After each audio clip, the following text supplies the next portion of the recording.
Oxford বিশ্ববিদ্যালয় তাকে উপাধি দিতে চায়, তিনি বিনীতভাবে বলেছেন তার নামের আগে পিছনে উপাধির দরকার নেই। 1925 সালে নোবেল সাহিত্য পুরস্কার পেলে সভাসুদ্ধ ঢঙ্গে প্রথমে নোবেল পুরস্কার গ্রহণ করতে অস্বীকৃতি জানালেন।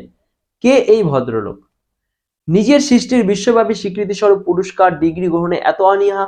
নোবেল কমিটির একান্ত অনুরোধে পুরস্কারের পদকটি গ্রহণ করেছিলেন, কিন্তু পুরস্কারের অর্থ তিনি দান করে দেন। 1939 সালে অস্কার পেলেন। 2016 সালে বব ডিলান সাহিত্য নোবেল পুরস্কার পাওয়ার আগে পর্যন্ত সই একমাত্র ব্যক্তি ছিলেন যিনি একাধারে নোবেল ও অস্কার পেয়েছেন। জীবনের প্রথম পর্বে লেখক হওয়ার আপ্রাণ চেষ্টা করেছেন। প্রকাশকদের কাছে উপন্যাসের পান্ডুলিপি পাঠাতেন, তবে কেউ সেই লেখা ছাপতে রাজি হতেন না।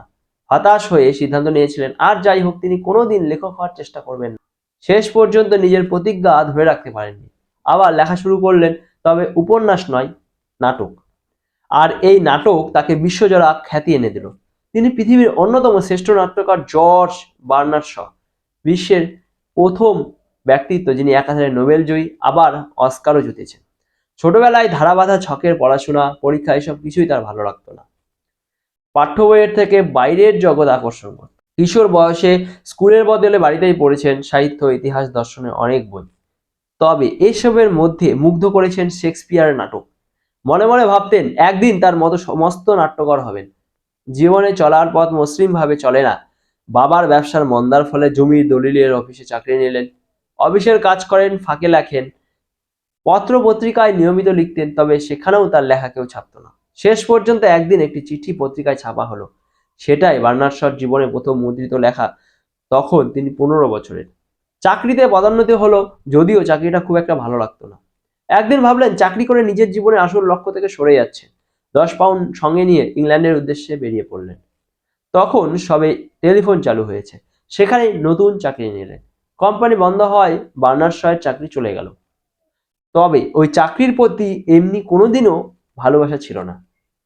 একদিক থেকে ভালো হলো, মন একদম স্থির, আর চাকরি বাকরি নয়, লিখবেন, সাহিত্যিক হবেন। মাসে মাসে কিছু অর্থ পেতেন, যদিও সংসারে চালাবার জন্য যথেষ্ট নয়। 6 বছরের লিখনে 6টি উপন্যাস, কিন্তু পরিতাপের বিষয় একটি উপন্যাসও প্রকাশ করার জন্য প্রকাশক পাওয়া গেল না। এই সময় বার্নার্ড শ নিয়মিত ব্রিটিশ মিউজিয়ামে গিয়ে পড়তেন, বিভিন্ন স্থানে বক্তব্য রাখতেন। এভাবেই পেলেন সাংবাদিকতার চাকরি। বইয়ের সমালোচনা থেকে সঙ্গীতের সমালোচনা করতেন। তার সমালোচনার ভাষা, বুদ্ধিদীপ্ত রচনার মুগ্ধ হলো ইংল্যান্ডের বিক্ষিপ্ত সমাজ।